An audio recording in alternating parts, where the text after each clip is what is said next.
Call of Duty has just dropped the official trailer for Verdansk, and there's a lot more to it than meets the eye. Hidden details, major gameplay changes, and even some surprising throwbacks to Warzone's origins. And for those of y'all who don't know, I'm IceBurgz, and let's go over to the 10 things you might have missed in the brand new Verdansk Warzone trailer. One of the biggest secrets hidden in the footage suggests that the bunkers are making a comeback, and this time, they could have a deeper connection to the overarching Call of Duty storyline. At one point in the trailer, there's a brief shot of a military plane, and on the side, a set of 8 mysterious numbers are scrawled across the fuselage. If that seems familiar, it's because there's a reason for that. Those numbers match the original code for Bunker 3, the same bunker located near Boneyard back in the original Verdansk. Now, for those of y'all who don't remember, Bunker 3 wasn't just another loot spot. It was tied to the larger Cold War storyline and Easter eggs, connecting it directly to characters like Stitch and Perseus, who are major characters in the Black Ops narrative. But if the bunkers are returning, they could hold new Easter eggs, hidden lore, or even show us rooms that were locked away before. And as of the time I'm recording this, it has been confirmed via data mining that there is in fact a new bunker Easter egg coming with Verdansk, which might give us access to some of those bunkers that were still locked away at the end of Verdansk's life cycle. However, while the majority of Verdansk is saying the same, there is one location that is making a slight change. Stadium is back, and this time it's different. In the original Verdansk, the stadium was a massive, inaccessible chunk of building that took up a huge portion of the map. Players couldn't even get inside until it was blown open in later updates. But in this version, it is fully explorable from day one. From what we see in the trailer, the new stadium has multiple entry points, interior floors, and even basement areas, which means it's no longer just an obstacle, it's a fully functional combat zone. But the roof of stadium remains firmly in place. Now, this is going to completely change the dynamic of the way fights take place in Verdansk, offering new strategies, sniper positions, and close quarters engagements in ways we haven't really experienced in quite a while. However, the stadium isn't the only thing that's different from this version of Verdansk. There are some big environmental changes that raise some serious questions. Like, what the hell is happening downtown? In the final moments of the trailer, there's this wide shot of downtown Verdansk, and something immediately stands out. There are a lot of buildings on fire. Multiple buildings are on fire, and the news network building has a chunk of the building blown off the top. This could be evidence of important map changes to certain pain points from the original Verdansk lifecycle, which I'd like y'all to tell me y'all's opinions on this down below in the comments, because I'm not sure how to feel about this. Is it just for cinematic effect, or are we looking at permanent map changes or even new points of interest? If entire buildings have been altered, it can impact sightlines, cover, and movement across downtown, leading to a fresh experience for even veteran players, but we'll have to wait and see. Regardless, something is definitely different this time around, including the fact that there will once again be no water in the map of Verdansk. Through the rivers at the dam, everything will be frozen. Now, the ocean still remains a mystery because there's not really any reports of what's going on there, but we do know for certain that all of the other water throughout the map and the rivers and the dam will be frozen over. And while some things are changing, Call of Duty has made sure to keep one of the most iconic features from the original Warzone: the helicopters. Now, they aren't just any choppers.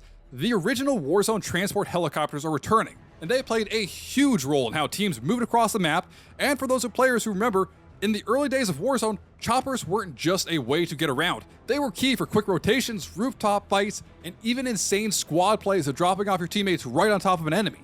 Their return means Verdansk is staying true to its roots while still incorporating the new mechanics and pacing of the new movement systems with Black Ops 6. But while the helicopters are a clear throwback, there is something much stranger about Verdansk's return, and it all comes down to the operators and the weapons appearing in the trailer.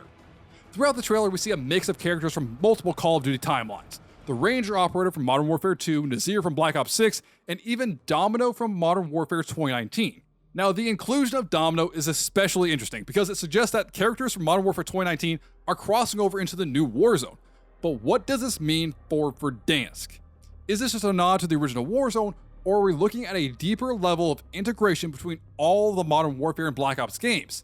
If characters from Modern Warfare 2019 are back, could we just see more surprise characters from the original Warzone era return? It's a big question, and it opens up a lot of possibilities. However, it is not just the Modern Warfare 2019 operator making a return. Some of the most iconic weapons from Modern Warfare 2019 are coming back as well. 3 legendary weapons from Warzone's heyday are coming back. First, there's the Kilo 141, arguably one of the most used guns in Warzone, known for its low recoil, incredible mid-range accuracy.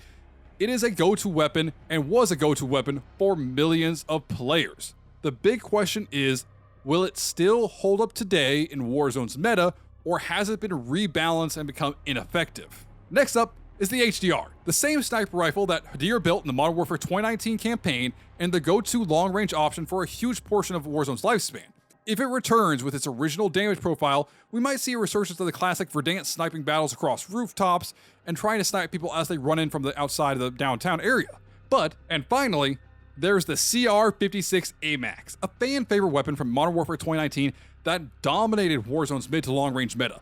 Known for its high damage per shot and incredible stopping power, the AMAX was a beast in the right hands.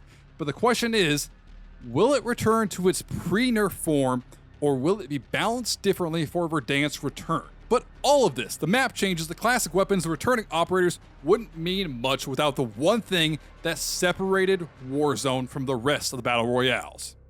The original gulag is back. Verdansk wouldn't be Verdansk without the gulag, and this time we're getting the original version from beneath the prison.